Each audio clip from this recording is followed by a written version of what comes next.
Well, ladies and gentlemen, KocoSports.com proudly brings you the Boom Boom Room. That's right.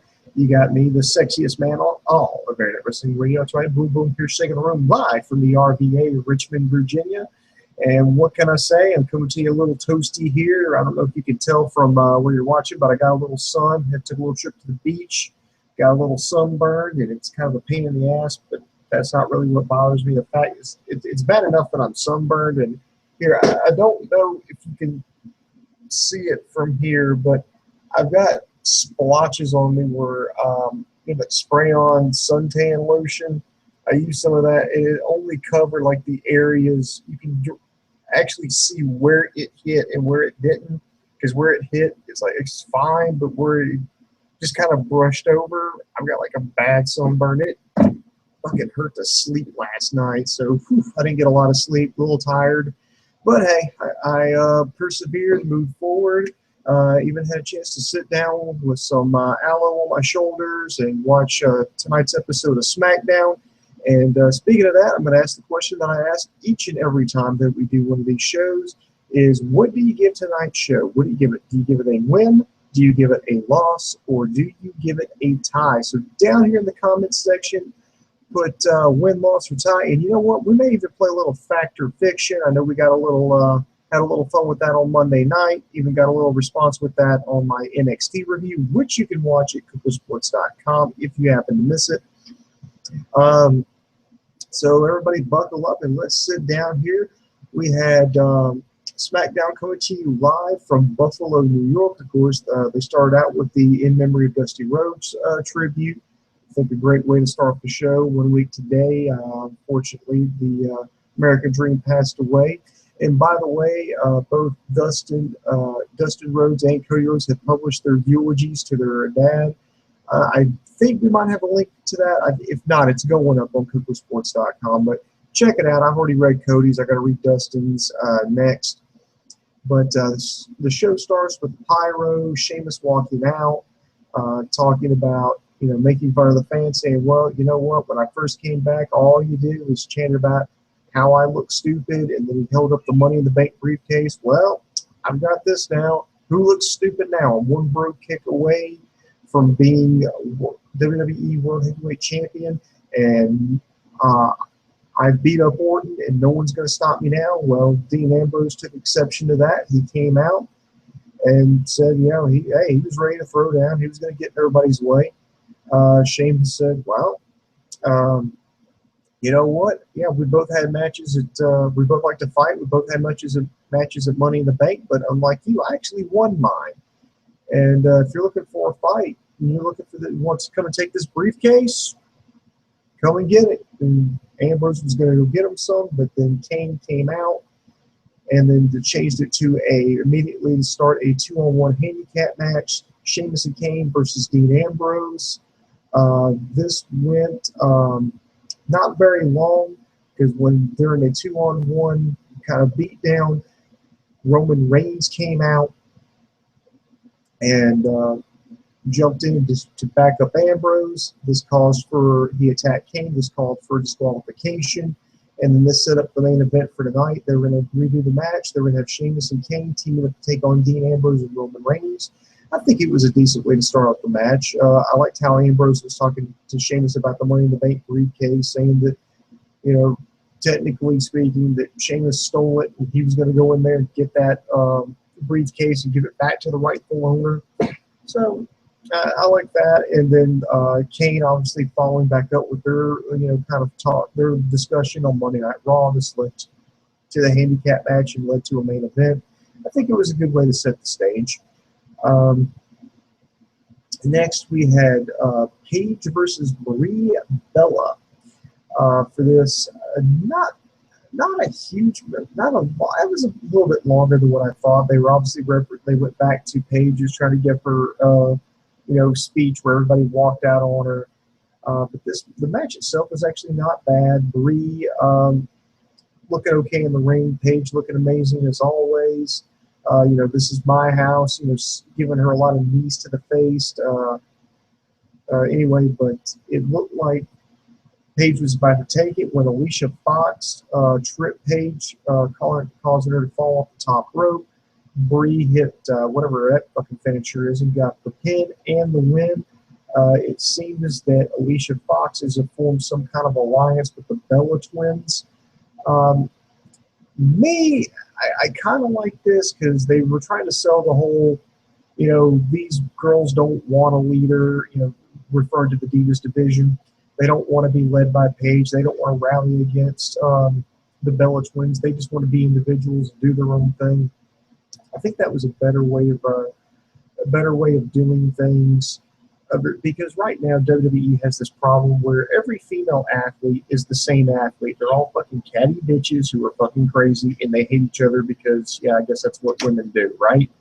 Yeah, women hate each other, so yeah, and they're all about them.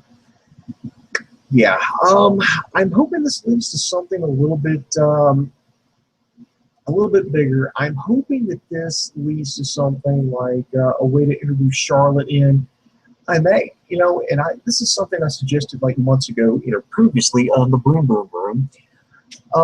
I'd suggested maybe, for like a summer program, you could have call up some of the NXT girls. I'm talking, you'd call up Charlotte, you would call up Sasha Banks, Becky Lynch, and Bayley, and then you could work something where it'd be like a lumberjill match, and then you would have.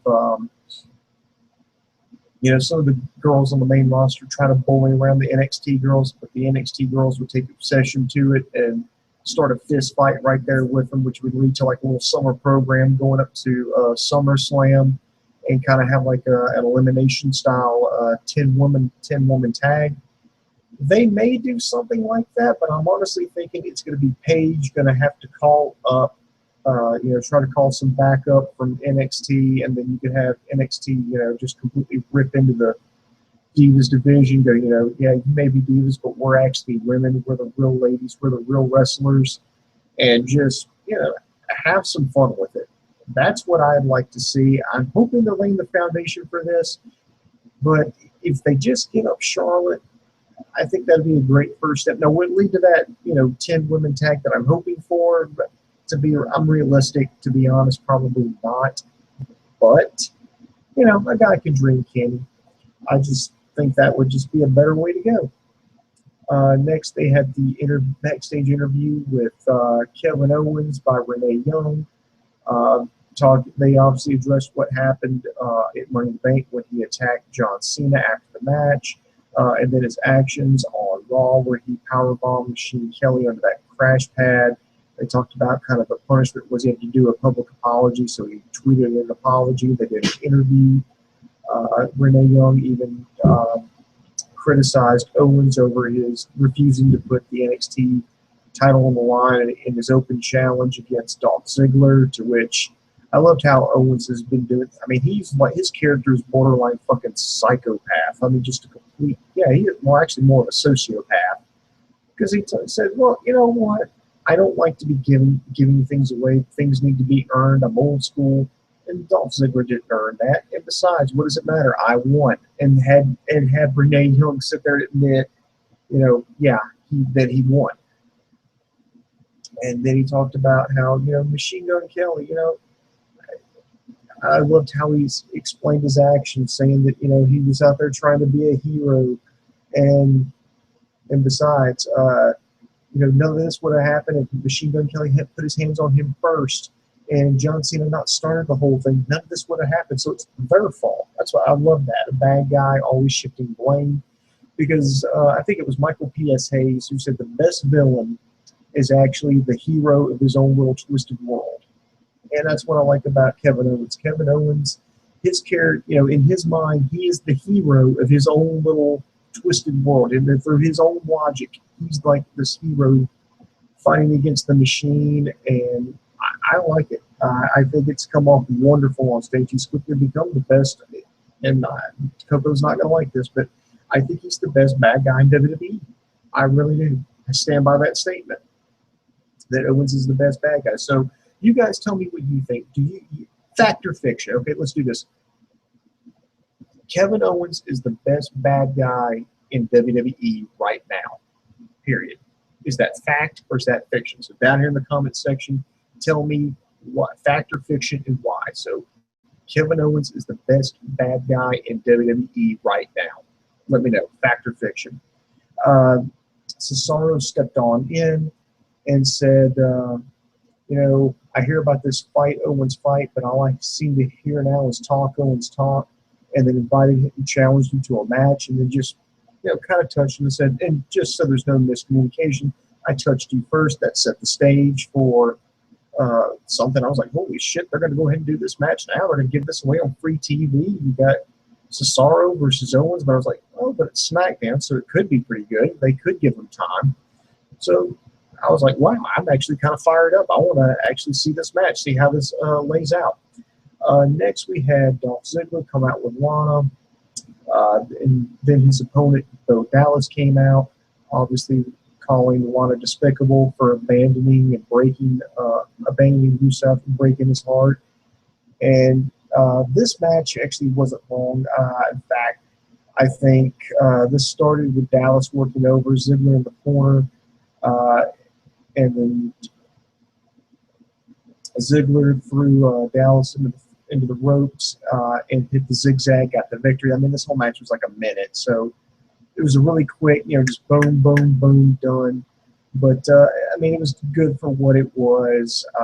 We saw Rusev on crutches watching the match from backstage, and obviously he got upset that Dolph Ziggler won.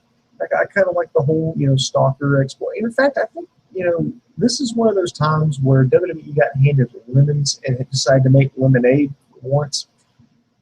With Rusev being out, being injured, it's like, okay, that's bad. But with him being hurt, it really helps. I think it really helps this angle.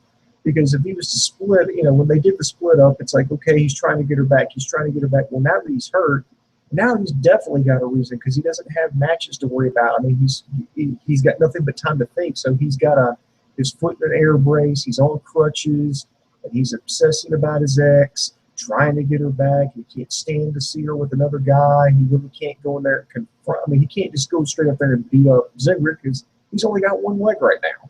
So that makes sense why he can't just go in there and just beat the crap out of him. It kind of explains why he's stalking her because he doesn't have to prepare for anything else. He's injured. He's got to worry about healing, maybe making some doctor's appointments. But so that's made his obsession grow. And I think that's really, it's just one of those things where I think things have worked out in his favor. So I'm liking that. I don't know. What do you guys think about it? Next, we had Xavier Woods versus Neville. Love me some Neville. I think Neville's made a good impact on WWE since he's debuted. It's not a guaranteed, success. From what I'm saying is, not everybody who comes up from NXT is going to be successful, but Adrian Neville is one of those guys. I guess I'm still going to call him Adrian Neville, despite they dropping the Adrian part. What do you guys think about him? I kind of hate the fact that they did this because I think Neville needs to move past this. They had this match. They had the 6-man tag match on Raw. It was the New Day versus Neville, and the new tag team champions, the Primetime Players. I hope this isn't like a long drawn out feud. Do I think the New Day should get their rematch? Yes, I really think they need to. But I really think they need to move past this and get on to something else because I think Neville's got a lot of big, bright future ahead of him. I would go ahead and maybe put him in line for like a U.S. title shot because face it, him and Adrian Neville and Kevin Owens feuding would be great. The reason I would do that is because, Ryback's the Intercontinental Champion. Unless you're going to switch it over to either Miz or Big Show, I really don't see Neville capturing that title anytime soon. And WWE's going to keep pushing Ryback right now. So I think the U.S. title picture would be a good one for Neville to get into. I think that would be a great starter title for him to hold. The crowd's really into him. They love the Red Arrow. And here's another thing. Did you ever notice when WWE has their darlings, it's like, oh, yeah, they really like him. He's over because he's a good athlete and the crowd's connecting with him. But if it's somebody they hate, they just like this certain aspect. It's like, with Daniel Bryan, no, they don't like Daniel Bryan. They just like the yes chant. Notice how they don't do that with Neville. They don't they like Neville. It's like, oh, but if they didn't like him, they're like, oh, well, they only like the Red Arrow. Anyway, it started. It almost turned into a 3-on-1 incident. Neville followed Xavier Woods to the outside. Then you saw Big E and Kofi Kingston flank him on either side. Neville was thinking better about it because he didn't want to get jumped. And then all of a sudden, New Day backed off because the primetime players ran in to back up Neville and even the odds. It looked like Neville was going to go to the top rope, get the Red Arrow, but Kofi Kingston led to provided a distraction that allowed Xavier Woods to trip up Neville on the top ropes. The primetime players of the New Day started getting into it ringside. Woods got involved. Neville dropped him to hit the Red Arrow and got the win. So this was roughly about a 3-minute match. Not bad if you're a fan of Neville or the New Day or primetime players, the Red Arrow. I would check it out, but if not, I think you could skip it.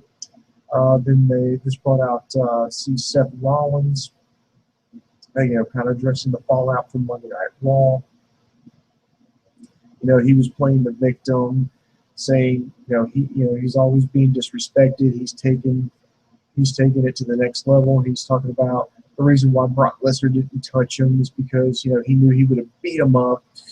And, he knows how dangerous I can be. And I'm going to be the diamond that Triple H, talked about at Raw. And I'll shine better than he ever has. It's great. I kind of wish they would almost address why they're allowing Brock Lesnar to return. I mean, if you've read if you read the dirt sheets, maybe WWE.com, they'll say it's because Lesnar's lawyers and Michael Cole's lawyers have reached some kind of out-of-court settlement. So I think they should mention that because, the whole reason he was suspended is because he started attacking people. He attacked JDL. He attacked Michael Cole. He laid out a cameraman with an F5. And I'm interested to see what I think that's worth mentioning because that kind of that's why he's coming back and that's why he's going to be, that's why he's back. That's why he's coming back to challenge Seth Rollins. So I think it was a decent segment, but I think you need to explain things just a little bit more. Maybe that's coming on Raw now that they've got time. Now that Lesnar's back, they can explain why he's come back, why he's been allowed to come back. Interested to see where this goes. Next, in my opinion, was the match of the night: Kevin Owens versus Cesaro. I think this was just like an appetizer of things to come because I would love to see a feud right now because they're talking about maybe saving John Cena versus Kevin Owens 3 for SummerSlam. And to be honest, kids, that's not going to take place until August. So if they do want to do like a filler match, I think what I would do if you want to stretch that out to SummerSlam, I would play up the injury with John Cena. I would have John Cena defend the title against somebody. It doesn't really matter, but just put him up against another heel. It could be anybody. It could be like Luke Harper. It could be really just any heel. It doesn't really matter. Just to defend the United States title with and have Kevin Owens keep calling out John Cena, why you ducking me, why you dodging me, and have him beat up somebody. You have like a match against Cesaro at Battleground, and say, this is only a sample of what I'm going to do to you, Cena. Keep calling out Cena, going and try to goad him into that match, try to build up a little bit more hype. Personally, I think since you've already, why not have 3 pay-per-views in a row? Because people are already calling the whole series that Owens and Cena have had like a match of the year candidate. I guess I'd be hard pressed to disagree. I think so far they've had 2 good matches. Now that we're in the era of SummerSlam, or excuse me, the WWE Network, SummerSlam is just another pay-per-view. It's only going to cost you $10. If you get a subscription to the WWE Network. I don't see why hold it off. I know you got to have that. I think the only reason maybe I would hold that off is to try to boost ratings, but you kind of already got that with Lesnar. But then again, that could sweeten the pot and, you know, get more subscriptions to the WWE Network to drive more ratings on Raw. But anyway, back to the match between Kevin Owens and Cesaro. It was kind of what you think it would be. It was an appetizer. It's kind of like these guys didn't like let everything hanging out, which kind of leads me to believe maybe this is going to be like a little program, like a little side feud that they'll have Owens involved with right now. Because Tyson Kidd's out. If you saw the pictures like I did from Dusty Rhodes' funeral, both Kidd and Natalya showed up, but Kidd was wearing a neck brace, so it's looking like he's going to be out for a while. And you got to have something for Cesaro to do until Kidd heals up. Anyway, Owens hit a German suplex and then cannonball Cesaro in the corner. He gave Cesaro kind of tried to recover, hit a European uppercut, hit a standing drop kick. Kevin Owens recovered, hit the pop-up powerbomb. That was good enough for the 3 count and the win. So definitely check that out. Next, we got to the main event. It's, Roman Reigns and Dean Ambrose versus Sheamus and Kane. And you know what? Let's play another little Fact or Fiction right now. Fact or Fiction. Before the end of 2015, Roman Reigns will be back in the good graces of the fans.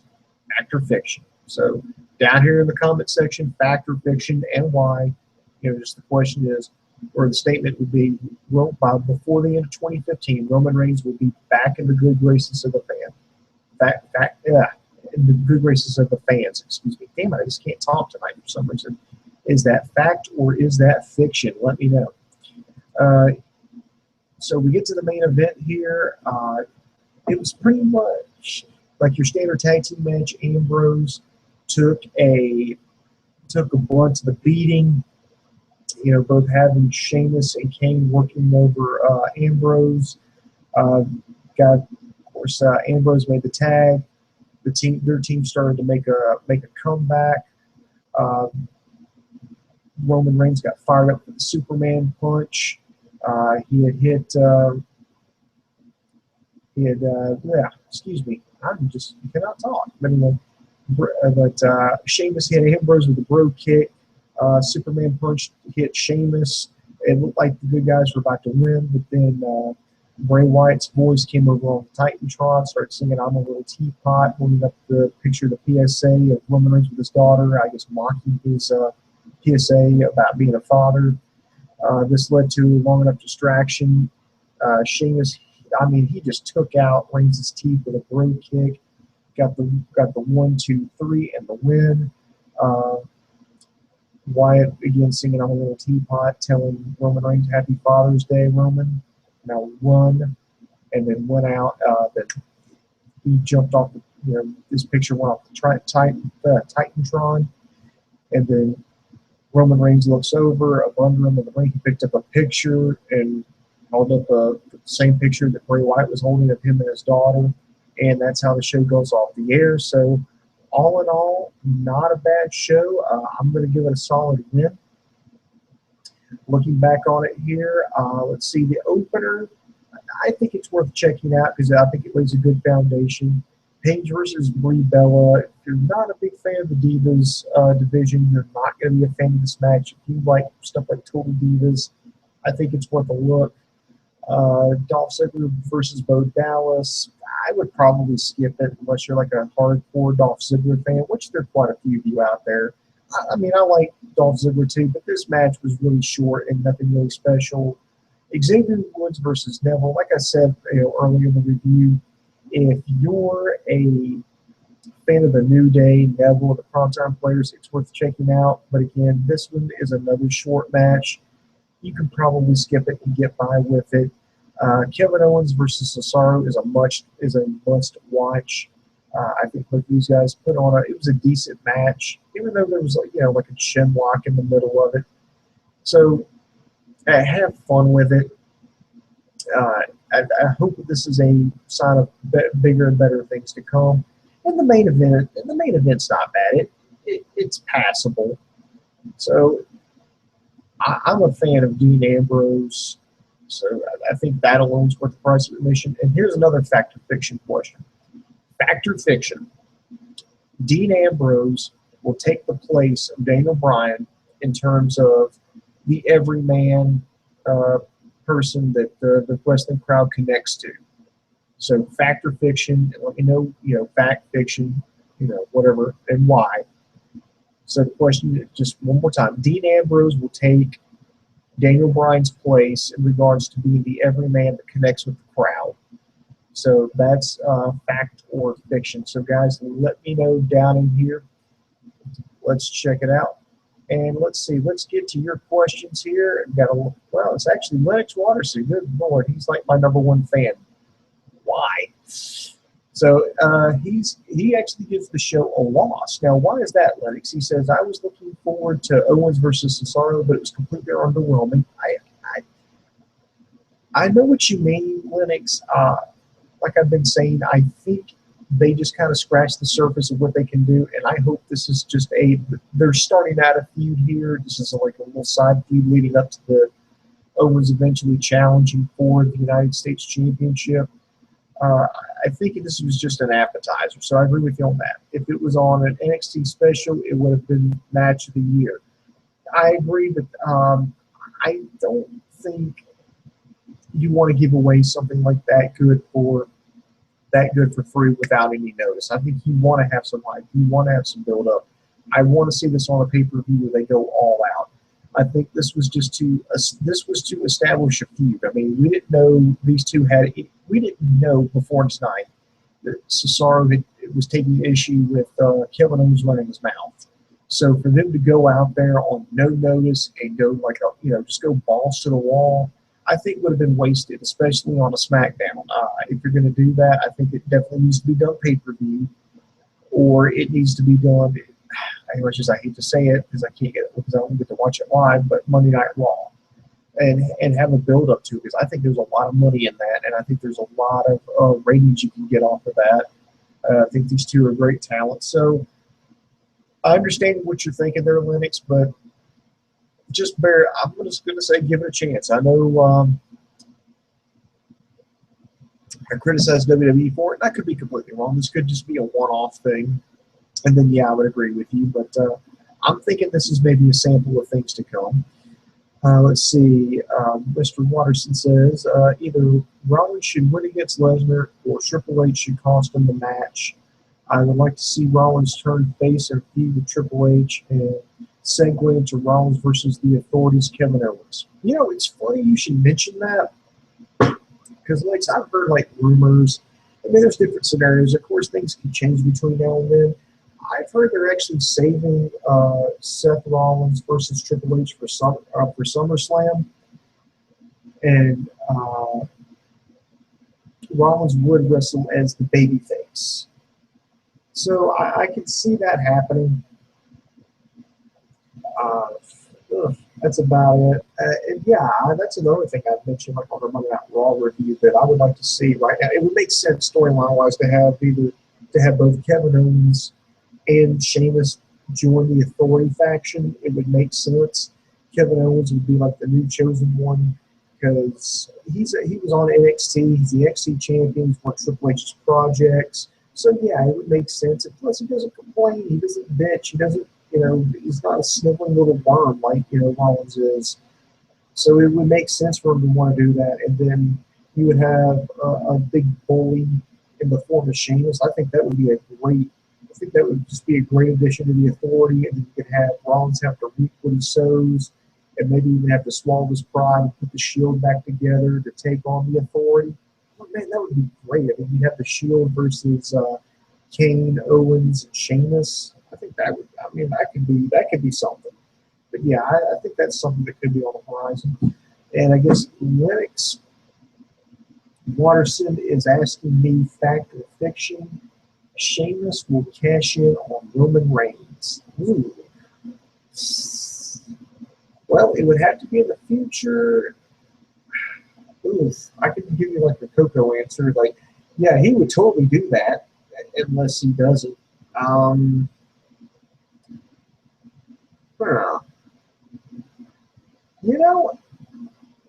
I'm going to say fact. I'm going to go out on a limb here. I'm thinking they're going to have. I'm thinking it's going to be Roman Reigns will be the champion at come Mania. I think Dean Ambrose will win the Royal Rumble.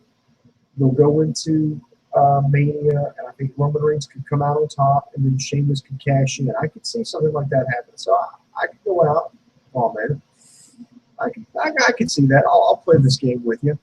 And then Lennox Watterson answering my question. He says, fiction, Roman will not be in the good graces of the fans unless he turns heel. You know, yeah, I've heard that rumor too. I've heard teases of rumors that, you know, Dean Ambrose is going to turn heel, which doesn't make sense to me, or Roman Reigns is going to turn heel, which to me I feel is like 3-4 months too late. But then again, this is WWE. Stranger things have happened. And then, yeah, again, another one of my questions. This is about Dean Ambrose becoming the everyman. Lennox Watterson says, fiction. Dean will not take the everyman position in the eyes of the crowd. Sami Zayn will have that spot.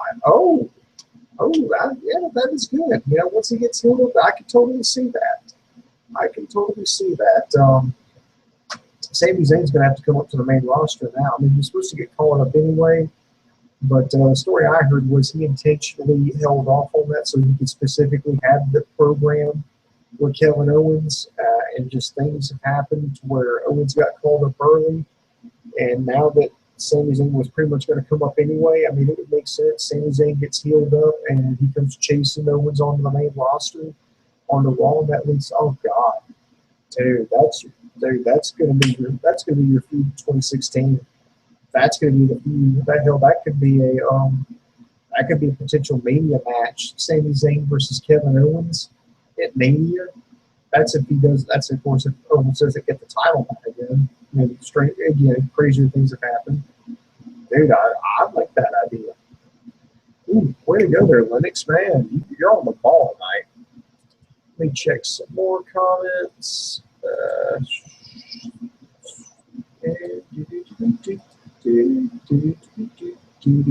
Looks like we're good for right now, so let's see here.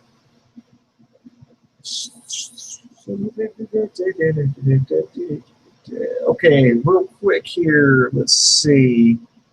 The Jam Brower, he'd like to retweet us on Twitter. Thank you. Much love to you. All right. Well, that's going to do it here for me. If I missed any of your questions or comments, I apologize. We got a lot of stuff to do tonight. So in the meantime, I'm going to tell everybody to check us out at KocoSports.com.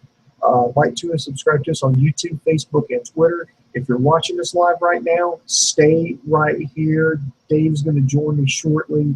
We have got a ton of stuff we're going to have to review. We've got a Lucha Underground review coming your way. We've got a Ring of Honor review coming your way. We've got TNA review coming your way. And you still got to let us know if you want us to do a pay-per-view profits for Best in the World 2015 Ring of Honor's pay-per-view. Yeah, we didn't forget about them. We know. So be sure to check us out at KocoSports.com. That's KocoSports.com. It's your home for all combat sports. It's where the world goes to kick ass. So everybody, stay tuned. We've got more reviews coming. So in the meantime, this is Boom Boom, and from my partner Dave Coco, I am over.